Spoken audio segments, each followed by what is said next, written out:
எல்லாருக்கும் வணக்கம். நம்ம அழகு அழகு சீரியலில் நம்ம அழகுமதி அக்கா இன்னைக்கு உங்களுக்கு பிறந்த நாள், நீங்கள் முதல்ல கோயிலுக்கு போயிட்டு வாங்க, நீங்கள் வர்றது வரைக்கும் நான் இங்கே சமையலை பார்த்துக்கிறேன் அப்படின்னு நம்பிக்கை கொடுத்து நம்ம அழகு மலரையும் பாக்கியராஜையும் ஒன்றா கோவிலுக்கு அனுப்பி வைக்கிறாங்க நம்ம அழகுமதி. சாம்பாருக்கு பருப்பு வேக போட்டு காய்கறியெல்லாம் வெட்டி வச்சாச்சு அப்படின்னு மலர் சொல்லிட்டு போனதுனால சட்னி அரைச்சி வச்சு சாம்பாரையும் கூட்டி வச்சு இட்லி ஊற்றி வச்சிடுறாங்க நம்ம அழகுமதி. இந்த நேரத்தில் ராகவன் வாக்கிங் போயிட்டு உள்ளே வராரு. மலரே மலரே கொஞ்சம் காஃபி எடுத்துகிட்டு வா அப்படின்னு சொல்ல, எங்கே அவள் வீட்டில் இருக்கா, அவள் தான் கோயிலுக்கு போயிருக்காளே அப்படின்னு ராஜலக்ஷ்மி புலம்பிக்கிட்டு இருக்கும்போதே அழகுமதி வந்துடுறாங்க காஃபியோட. வந்தோடனே என்ன நீ காஃபி கொண்டு வர, உன் காஃபியெல்லாம் எனக்கு வேண்டாம், மலரே காஃபி எங்க அப்படின்னு ராகவன் சொல்ல, அவள் தான் வீட்டில் இல்லைன்னு சொல்கிறேனே, அவளுக்கு இன்னைக்கு பிறந்த நாள் அப்படின்னு நீங்கள் தான் காலையில் சீரக தண்ணி குடிக்கும் போதே சொல்லிக்கிட்டு இருந்தால, அதான் பாக்கியராஜ் அவளை கோயிலுக்கு கூட்டிகிட்டு போயிருக்கான். இது என்ன புது கதையாக இருக்குது, இந்த வீட்டில் பொம்பளைங்களாம் எப்போல இந்த பிறந்த நாள் கொண்டாடிக்கிட்டு இருக்கீங்க அப்படின்னு ராகவன் கேட்க, பிறந்த நாள் கொண்டாடுறதுல கூட பொம்பளைங்க ஆம்பளைங்க நீங்கள் கணக்கு பார்ப்பீங்களா, அவங்க பிறந்த நாளை சந்தோஷமாக கொண்டாடணும்னு நினைக்கிறாங்க. வீட்டில் இருந்த வரைக்கும் அவங்க அப்பா அம்மா எப்படி பார்த்துக்கிட்டாங்களோ அதை விட ரொம்ப நல்லா மாமியார் மாமனார் பார்த்துக்குவேன்னு சொல்லி தானே கல்யாணம் பண்ணுறாங்க. அப்படி இருக்கும்போது பொம்பளைங்க பிறந்த நாள் கொண்டாடக்கூடாதுன்னு சொல்கிறீங்க. இந்த வயசில் உங்கள் பிறந்த நாளை ரொம்ப கிராண்டாக கொண்டாடுறீங்க. அதுக்கும் சமையல் செஞ்சு போட்டது மலரக்கா. என்னம்மா அவங்க பிறந்த நாளுக்கு கோயிலுக்கு போனதை ஒரு குத்தமாக சொல்லிக்கிட்டு இருக்கீங்க அப்படின்னு நம்ம மதி ராகவன் கிட்ட பேச, நான் உங்ககிட்ட பேசலை, உன் காஃபி கூட எனக்கு வேண்டாம், மலரை யார் அமுச்சு வச்சது, என்கிட்ட சொல்லாமல் எந்த காலத்தில் அவன் வெளியே போனான், என்ன ராஜி வீட்டில் என்ன நடக்குது அப்படின்னு ராகவன் கேட்குறாரு. இப்போ பார்த்தீங்கன்னா நம்ம மதி உங்களுக்கு காஃபி தானே வேணும், எல்லாம் போட்டு வச்சுட்டு தான் மலரக்கா போயிருக்காங்க, நான் உங்களுக்கு காஃபி தரேன், இந்த வீட்டில் இன்றைக்கி என்னென்ன வேணுமோ எல்லாத்தையும் நான் பார்த்துக்கிறேன், எதுக்காகவும் மலரக்காவை தேடாதீங்க, காஃபி இந்தாங்க அப்படின்னு சொல்ல, உன் கையால் எனக்கு காஃபி வேண்டான்னு சொல்கிறேன்ல, இல்லை அவங்க தான் போட்டு வச்சுட்டு போனாங்க குடிங்க மாமா அப்படின்னு இப்போ நம்ம மதி சொல்ல, ரொம்ப கோவமாக அந்த காஃபியை வாங்கி குடிக்கிற ராகவன் அந்த காஃபியை குடிச்சிட்டு, என்ன இருந்தாலும் மலர் போடுற காஃபி மாதிரி இருக்காது, சூடும் இல்லை ஒன்றும் இல்லை, போய் சூடு பண்ணிட்டு வா அப்படின்னு சொல்லி மறுபடியும் கொடுக்க, இப்போ தானே போட்டு எடுத்துகிட்டு வரேன், அதுக்குள்ளே உங்களுக்கு ஆறிடுச்சா அப்படின்னு சொல்லி நம்ம மதி கேட்க, இப்போ சூடு பண்ணி எடுத்துகிட்டு வரியா, நான் மலரை வர சொல்லி பாக்கியராஜுக்கு ஃபோன் பண்ணவா அப்படின்னு ராகவன் கேட்க, இருங்க இருங்க எடுத்துகிட்டு வரேன் அப்படின்னு சொல்லி மதி உள்ளே போகிறாங்க. ஆனால் நம்ம மதிக்கு பயங்கர கோவம், ஒரு காஃபியில் கூட கொஞ்சம் கூட பொறுமை இல்லாமல் அதையும் சூடு பண்ணாதான் குடிப்பேன் அப்படின்னு நம்மளை வேலை வாங்குறதுக்குனே வேணுக்கே பண்ணுறாங்க அப்படின்னு நம்ம மதிக்கு புரியுது. காஃபியை சூடு பண்ணிட்டு போய் நம்ம மதி ராகவனுக்கு கொடுக்க, சரி சரி காலையில் என்ன சாப்பாடு செய்ய போகிறா அப்படின்னு ராகவன் கேட்குறாரு. மலரக்கா எல்லாமே சொல்லிட்டு போயிருக்காங்க, சாம்பார் சட்னி இட்லி இந்த 3 செய்ய சொல்லிட்டு போயிருக்காங்க அப்படின்னு நம்ம மதி சொல்ல, இட்லியா எனக்கு இன்னைக்கு ஒரு மாதிரி இருக்குது, எனக்கு கொஞ்சம் பூரி போட்டு கொடுக்குறியா அப்படின்னு கேட்க, உங்களுக்கு பிபி சுகர்லாம் இருக்குன்னு சொன்னாங்க, பூரி உங்களுக்கு வேண்டாம், காலையில் இட்லி சாப்பிடுங்க, இட்லி தான் சூடாக இருக்கே அப்படின்னு மதி சொல்கிறாங்க. நீ எது செய்ய போகிறேன்னு தான் கேட்டேன், எனக்கு எது வேணும்னு நான் சொல்கிறேன் அதை மட்டும் செய் அப்படின்னு ராகவன் சொல்கிறாரு.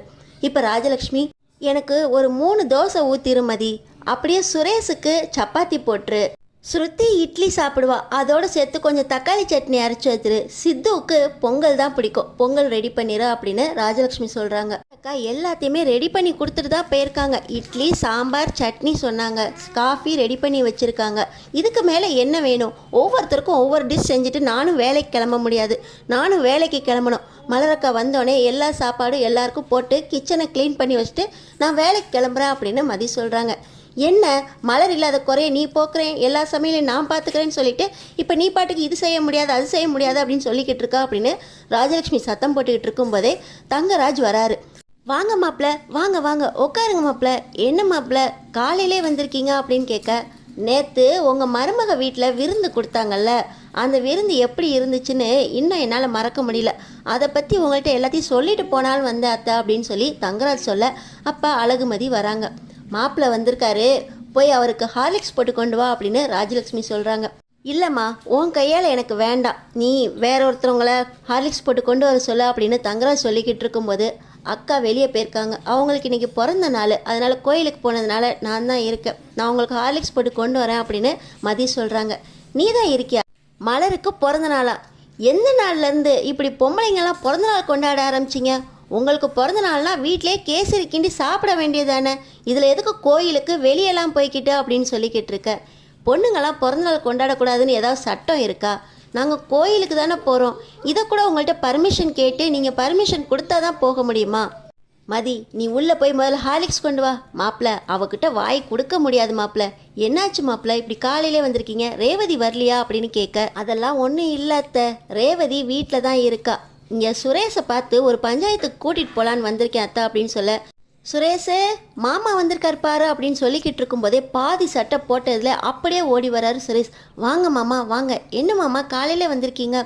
சுரேஷ், வெளியே கொஞ்சம் வேலை இருக்குது, என் கூட வர முடியுமா இன்னைக்கு அப்படின்னு கேட்க, மாமா ஏற்கனவே விருந்துன்னு ஒரு நாள் லீவு, வெளியே போயிட்டு வந்து ஒரு நாள் லீவ் ஆயிடுச்சு. இன்னைக்கு கண்டிப்பாக ஸ்டேஷனுக்கு போய் ஆகணும் மாமா. அங்கே ஏற்கனவே எனக்கு டியூட்டி ரெடி பண்ணி போட்டாங்க மாமா. இன்றைக்கும் லீவ் சொன்னேன்னா அதுக்கு மேலே எனக்கு வேலையிலே இருக்க விட மாட்டாங்க மாமா அப்படின்னு சொல்ல, என்னடா யாரையோ ஊரில் விடுறதுக்கு லீவ் போட்டிருக்க, உனக்கு விருந்துன்னு லீவ் போட்டிருக்க, நான் ஒருக்க வெளியே கூப்பிட்டு போகணுன்னு சொல்கிறேன், அதுக்கு லீவ் போட முடியாதுன்னு காரணம்லாம் சொல்லிக்கிட்டு இருக்கியா? மாமா வர வர நீ பேச்சை மதிக்கிறதே இல்லை. என்னமோ அன்னைக்கு வெளியே வந்து சாரி மாமா நான் மாறலன்னு தான் சொன்னேன், நீ மாறிட்டடா அப்படின்னு சொல்லி இங்கே தங்கராஜ் சுரேஷை பேசிக்கிட்டு இருக்கும்போதே அங்கே மதி ஆன சத்தம் போடுறாங்க. என்னாச்சுன்னு பார்த்தா மதி தான் மேலே சுடு தண்ணியை ஊற்றிக்கிட்டாங்க. இவ வேற கிச்சன்லேருந்து சத்தம் போட்டுக்கிட்டு இருக்கா. ஒன்றுமே வேலை தெரியாமல் எல்லாத்தையும் நான் பார்த்துக்கிறேன் அப்படின்னு தெரிஞ்சவளையும் வீட்டை விட்டு வெளியே துரத்தி வச்சிருக்கா. எல்லாம் பர்த்டே வரலன்னு யார் கேட்டது? பர்த்டேக்கு கோயிலுக்கு அவசியமாக போகணுமா? 2 பேரும் ஜோடி போட்டு கிளம்பிட்டாங்க. பொண்ணு வீட்டில் தூங்கிக்கிட்டு இருக்கா, அது ஸ்கூலுக்கு கிளப்பணுன்ற எண்ணம் இல்லை அப்படின்னு ராஜலட்சுமி கத்திக்கிட்டு இருக்கும்போதே, அம்மா அவள் ஏதோ கத்திக்கிட்டு இருக்கா, என்னன்னு போய் பாருமா அப்படின்னு சொல்லி சுரேஷ் வேகமாக கிச்சனுக்குள்ளே போக, நம்ம அழகுமதி காலில் சுடு தண்ணியை ஊற்றி நிற்க புட முடியாமல் காலை தடவி கொடுத்துக்கிட்டு இருக்காங்க. உனக்கு தான் ஒரு வேலையும் தெரியாதுல்ல, நீ எதுக்கு கிச்சனுக்குள்ளே நுழைஞ்சி எல்லா வேலையும் இழுத்து போட்டு பார்த்துக்கிட்டு இருக்க? இதில் மலருக்கு பர்த்டே ஒன்று தான் கேடுன்னு அவங்களையும் அமுச்சு வச்சிட்டியா அப்படின்னு சொல்லி நம்ம சுரேஷும் ராஜலட்சுமியும் சேர்ந்து கத்த, யாரும் எனக்கு எதுவும் செய்ய வேண்டாம், எல்லா வேலையும் நான் செஞ்சுட்டு எனக்கு ஹாஸ்பிட்டல் போகவும் தெரியும், நான் காலேஜுக்கு போகிறதுக்கு முன்னாடி ஹாஸ்பிட்டல் போயிட்டு ட்ரீட்மெண்ட் பார்த்துட்டு அப்படியே ஹாஸ்பிட்டல் போய்க்கிறேன் அப்படின்னு சொல்லி நம்ம அழகுமதி எந்திரிச்சு நிற்க மறுபடியும் தடுமாறி கீழே விழுந்து அப்படின்னு கத்துறாங்க.